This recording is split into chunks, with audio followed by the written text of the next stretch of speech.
Fala meu terceiro, bom dia. Rafael aqui falando, tá? Vamos lá pro nosso livro de química aí, página 445, tá bom? A gente vai falar aqui de termoquímica. Como sempre, que eu vou dizer que é um tema tranquilo. Como sempre, vocês vão dizer aí na mente de vocês que eu tô de sacanagem, que química é difícil, que química é isso e aquilo. Mas, meu irmão, isso aqui é molezinha. Você vai pegar isso aqui com muita tranquilidade, tenho certeza, tá bom? Então vamos embora aqui pro nosso esquema, tá? Basicamente aqui o que eu vou ver é uma reação química, vou ver uma reação química, e essa reação química, né, para ocorrer, eu vou ter que colocar uma quantidade de energia ali, né, para startar ela, né? E aí no final eu vou observar se a minha reação química ela absorveu energia ou se no final das contas, mesmo eu tendo colocado energia para startar, né, se no final das contas ela acabou liberando mais energia do que recebeu, né? Então aqui a gente vai ver se a nossa reação é endotérmica, exotérmica, né? A gente vai falar aqui se a nossa reação ela é espontânea ou se ela não é espontânea, tá bom? É basicamente isso aqui, tá? Então a gente vai falar muito de troca de calor aí, né? Por isso que ele faz essa introduçãozinha aqui, né? Do calor sensível, calor latente, isso daqui você tem física, né? A temperatura de um sistema é medida da agitação térmica das partículas, né? Que formam esse sistema, né? Porque aí, só entrando um pouquinho nesse ponto, né? Que isso aqui já fica mais por física, né? Mas calor é uma energia em trânsito, né? Então calor é energia passada de um corpo de temperatura mais elevada para um de menos elevada, né? Então tem um corpo aqui mais quente, né? A temperatura está elevada, né? 36 aqui. Então ele vai ceder energia aqui em forma de calor, né? Meu corpo A vai ceder energia em forma de calor para o corpo B, né? Até que haja uma... A palavra escapou aqui agora, né? Ah, tá, veio. Um equilíbrio térmico entre as duas, ou seja, os corpos eles terão que estar em mesma temperatura, tá bom? Então, o que é calor? É energia em trânsito, né? É energia que é passada de um corpo para o outro, né? Quando dizemos que sentimos calor, na verdade, para a física isso é um equívoco, né? O que acontece é que as nossas moléculas, né, ao receberem energia, elas começam a vibrar. Isso faz com que tenha um aumento de temperatura, né? Então você manda energia para cá e a molécula começa a vibrar. É tanto que se você quer aquecer sua mão, né? Você pega geralmente uma mão, coloca em contato com a outra e faz o atrito. Né? O que você está fazendo? Você está vibrando as partículas aqui de sua mão, você está aumentando a temperatura, tá bom? Então ele está dando aqui, né? Os tipos de calor, calor sensível, calor latente aí, que você conhece em química, tá bom? Ele fala aqui um pouquinho das unidades, né? A unidade de energia no sistema internacional é o Joule, né? Como o calor é energia, a quantidade de calor é, consequentemente, a variação da entalpia, né? Entalpia eu não vou puxar não, porque eu vou falar disso aqui, né? Mas enfim, aqui ele vai falando só um pouquinho, ele vai te dando uma breve introdução, né? Depois você vai dar uma lidinha aqui. Eu não quero me apegar muito a isso, que isso é física, né? E ele dá até como observação, tá vendo? A nossa pega mesmo é a partir daqui, ó. Tá? Então ele fala aqui de processos exotérmicos e processos endotérmicos, né? Processos exotérmicos são aqueles processos em que a energia ela é liberada do sistema, né? O que é o sistema? O sistema é aquele universo, galera, que eu observo, né? Então, se eu estou fazendo uma observação em uma sala, a sala é o meu sistema. Né? Se eu estou fazendo uma observação num líquido existente dentro de uma panela, então a panela é o meu sistema. Né? O sistema é aquele campo em que você vai observar, né? Alguma coisa, né? Então, aqui eu tenho um processo exotérmico. Né? O que é exotérmico? Processo exotérmico é um processo onde a substância em questão ela emana, deixa eu escrever primeiro aqui, senão eu não consigo falar e escrever. Ela vai liberar energia, né? A energia ela vai sair do seu sistema, né? Então aqui você pode ter um exemplo disso, é a combustão, é a queima do carvão, por exemplo, né? A combustão da gasolina, né? Você pega a gasolina ali, quando você coloca o fogo, ela vai explodir, ela vai liberar aquela quantidade de energia, né? Ou seja, vai aquecer, vai ficar quente ao redor, né? A mesma coisa o carvão, né? Porque as matérias em si, no geral, elas contêm uma energia contida dentro de si, né? Só que em algumas reações a energia ela vai ser liberada, como esses exemplos em que falei. Em outros, né, o sistema ele vai absorver energia, né? E aí é um processo endotérmico. Eu não consigo falar e escrever ao mesmo tempo. Energia. Então, no processo exotérmico, né, a minha energia ela sai do sistema.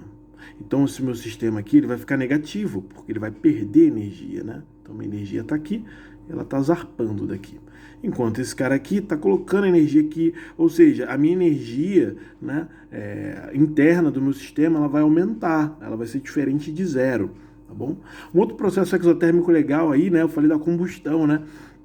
Mas um outro processo exotérmico legal que você pode observar é só da cáustica, né? O hidróxido de sódio. É muito utilizado isso daqui para você desentupir ralo, né? Cara, se você pega o hidróxido de sódio, né? Esse negócio aqui ele é brabo. Se você pega esse cara, né? Que você consegue comprar em loja de material de construção, né? Enfim, às vezes tem até aí na sua casa. Sua mãe deve usar, o seu pai, não sei. Isso aqui não é brincadeira, não. Isso aqui é muito perigoso, tá? Não mexam com isso, né?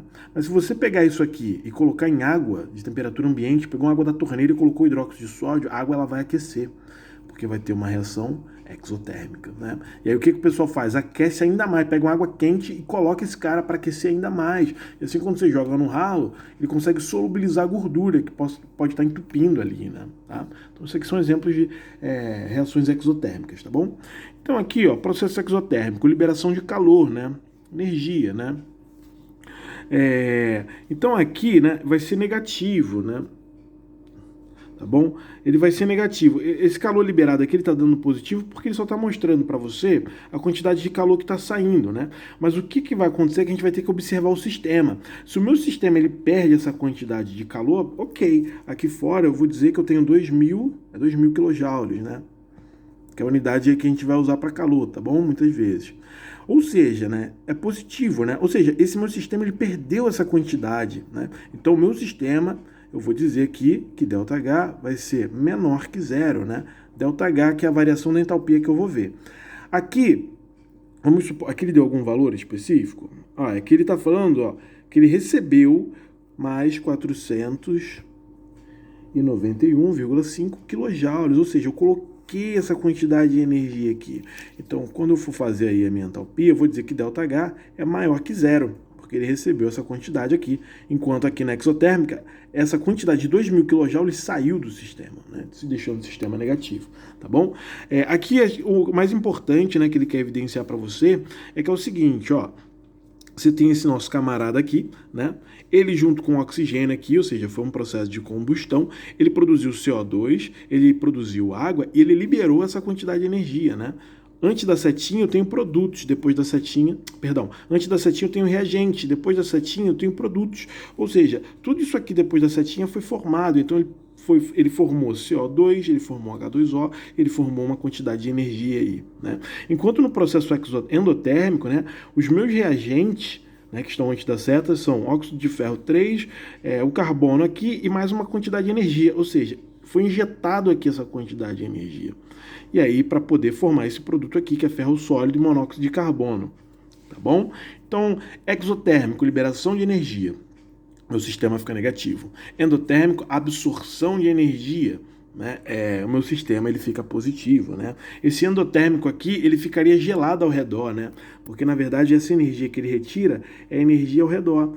Ou seja, isso aqui vai ter uma redução de temperatura. Então quando você pegar no frasco, no recipiente, né? Se você puder manusear esse cara, você vai observar que ele está gelado, né? Enquanto esse aqui vai estar extremamente quente.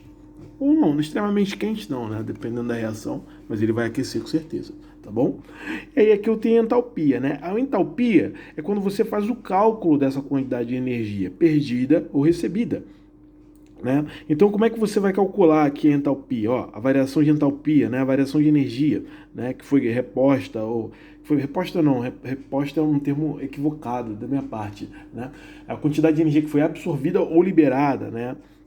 Você vai pegar a quantidade de entalpia dos produtos e reduzir pelos reagentes, né? Lembrando que a ordem é reagente, forma, produto.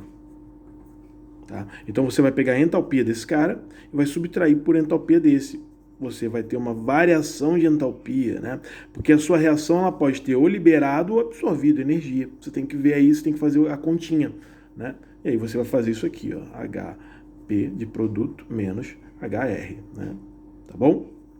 Beleza, né? É isso que ele quer dizer aqui, né? Você pode até pegar aqui, ó, dá uma marcadinha aqui e vambora.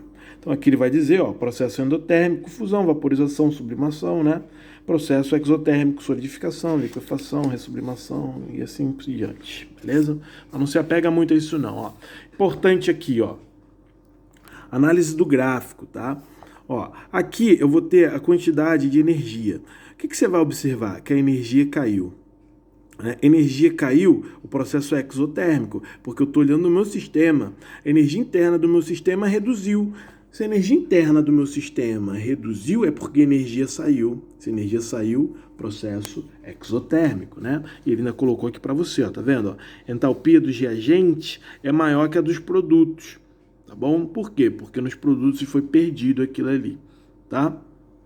E aqui eu tenho a reação endotérmica, né? Então eu tenho aqui o meu sistema, ele tem essa quantidade de energia, e essa quantidade de energia foi aumentada, ou seja, o meu sistema ele absorveu, né, energia, né?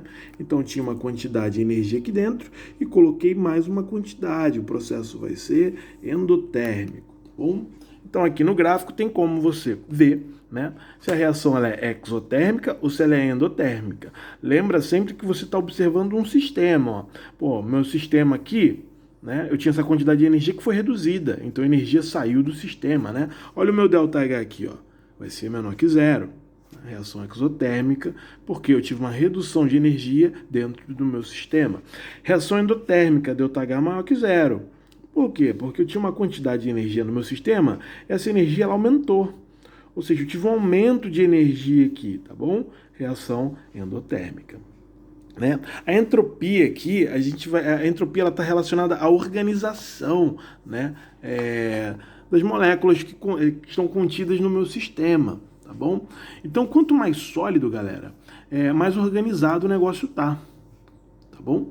O líquido, né, você já tem um espaçamento maior aqui, mas você ainda tem um grau de organização, né, menor que aqui. Então, do sólido para o líquido, eu aumentei a entropia, né, que é a desorganização, né? A entropia ela vai ser a desordem, né? Tá bom? E aqui do líquido para o gás, aumentou ainda mais a desordem, porque o gás, né, ele vem do grego, né, cara, de caos, né? Porque o gás, né, a particularidade do gás é que ele vai se mover em todas as direções, né? De forma alucinada, meu irmão. Tá? O gás ele vai ficar nesse movimento louco aí, né? Desordenado. Então aqui eu tenho um aumento da entropia, né? E é isso que ele quer simbolizar aqui, ó. O desenho dele é muito melhor que o meu e eu fazendo na folhinha, né? Então aqui eu tô vendo, né, os graus de entropia, né? Então o gasoso é o maior, né? Aí ele botou a setinha aqui botando invertendo, né? Seria mais legal ele botando aqui aumentando, mas não sei se vai fazer diferença também. Né? Mas então aqui, ó, muita desordem, vamos chamar isso aqui de desordem moderada? Vamos, né? Essa aqui, muito mais organizado, então aqui eu tenho uma redução de entropia, né? Enquanto no sentido inverso eu vou ter um aumento de entropia, tá bom?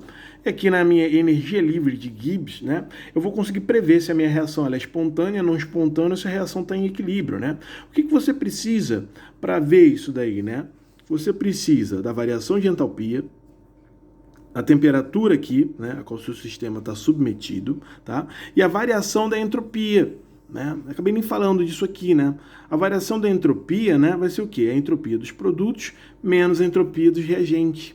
Né? E aí você vai ter o que é chamado de variação de entropia, né? Então, quando você misturar essas variáveis, né, a variação de entropia, a variação de entalpia, né, e a temperatura ali a qual o sistema está submetido, você vai ter o que? Energia livre de Gibbs, que vai prever para você se a reação ela é espontânea, se ela não é espontânea ou se ela está em equilíbrio. Se você calcular isso aqui, né, energia livre de Gibbs, né, e a reação ela for menor que zero, ela é uma reação espontânea.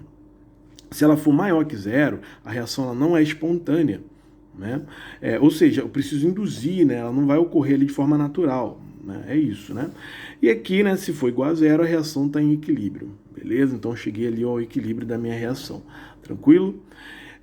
calor ou entalpia das reações, né? Isso daqui, eu vou fazer as questões do livro, né? Porque aqui ele não deu tantos exemplos, né? Ele dá um exemplinho aqui na lei de Hess, mas eu vou fazer aqui os exercícios para você em vídeo, que vai ficar mais fácil, eu acho, tá? Então vou dividir esse vídeo aqui em dois, beleza?